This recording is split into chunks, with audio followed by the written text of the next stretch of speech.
I'd see excellent cardiology groups, vascular centers, but you never saw them working collectively.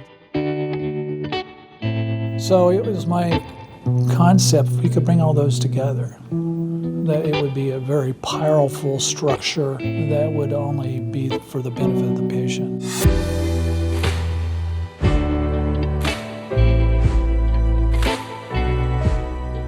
The Division of Cardiac Surgery is currently comprised of 18 cardiac surgeons and cares for patients from infancy well into adulthood.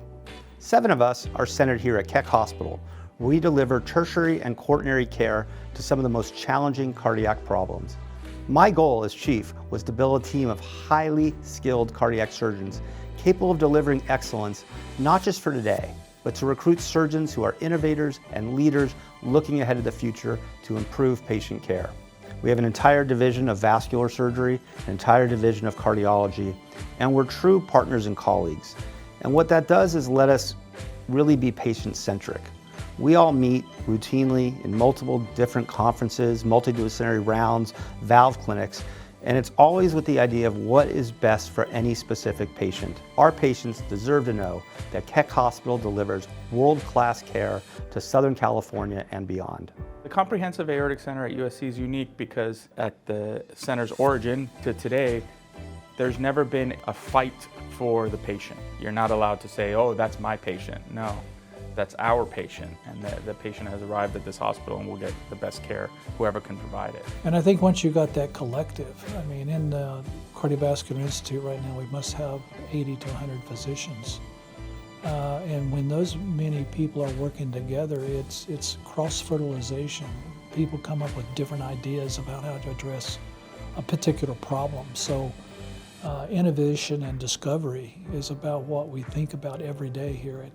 But what I like to think about is that we bring discovery here for the betterment of patient care.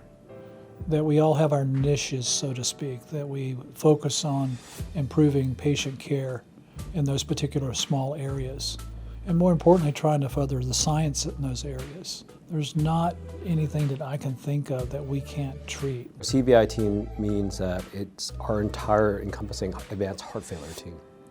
And I always loved working in this space because it's very much a team sport in the sense that you have cardiologists, especially heart failure cardiologists, critical care intensivists, our heart surgery team, and then all the other parts of it, so social work, palliative care, occupational therapy, and lots of other transplant coordinators, pre, post. There's ongoing care for their entire life. They're basically become a part of the chosen family forever. So some of the therapies that we can do now, in fact I did one like an hour ago before I came here, was we replaced an elderly gentleman's heart valve, which now after they're asleep and the anesthesia's been there, is really a 30-minute procedure for us, and he'll go home tomorrow.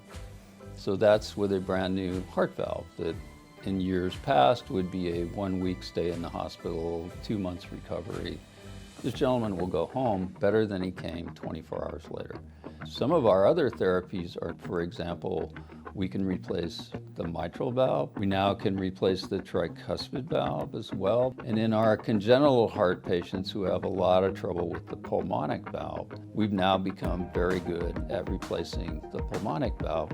So those are the changes that have really, really transformed things, is the replacement of the valves. Through collaboration, our overall volume of our center, so the number of patients that end up getting treated here, either emergently or electively, have gone up almost exponentially. We're treating a patient with aortic problem almost every day on an emergency basis. So here at the Comprehensive Aortic Center at USC, we're able to treat all aspects of aortic care, from the aortic root, the arch, the descending thoracic aorta, the abdominal aorta, the aorta, the periphery of the aorta, all of it, including the heart care to the vascular peripheral care, because we're able to bring all these multidisciplinary facets to bear. The Ross procedure is personally something I'm very excited about. In this procedure, we actually take a patient's own pulmonary valve and move it over to the aortic position. And this lets a patient have their own valve tissue as a substitute, compared with getting a standard, let's say, mechanical or tissue valve. It actually can put you on a life expectancy that normalizes to peers your own age without heart disease. We are a transplant center, but we think of ourselves as an advanced heart failure program, meaning that we think about the end goal, whether it is recovery, which is actually the best because you get to keep your native heart, versus you need a heart transplant or you need a durable ventricular assist device to go home with. So the devices have changed a whole lot and they've gotten smaller and much more biocompatible. This is the Impella device that we helped work with the company to develop.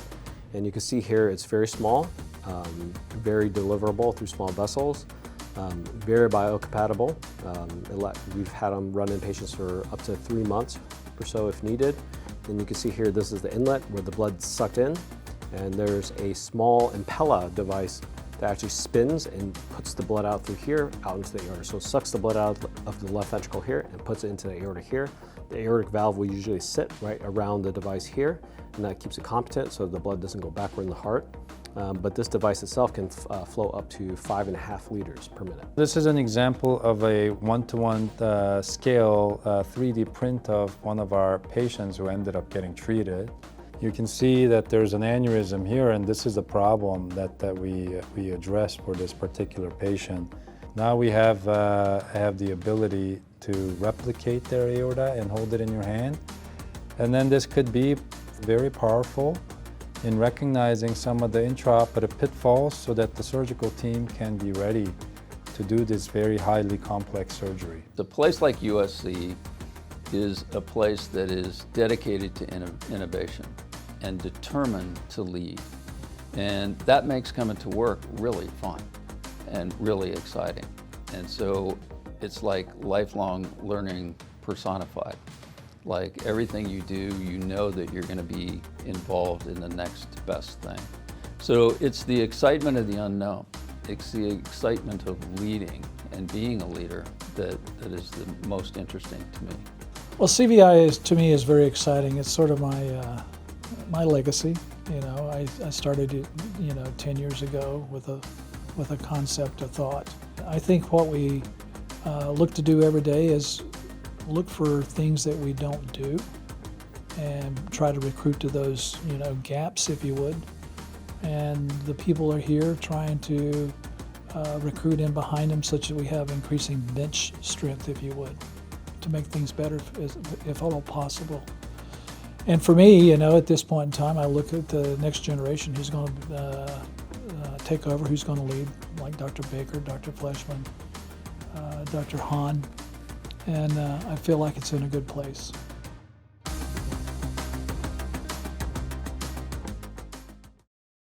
Thanks for watching, but now an important disclaimer. The content of this video is not intended to be a substitute for professional medical advice, diagnosis, or treatment. Viewers should not disregard or delay in obtaining medical advice for any medical condition they may have and should seek the assistance of their healthcare professionals for any such conditions.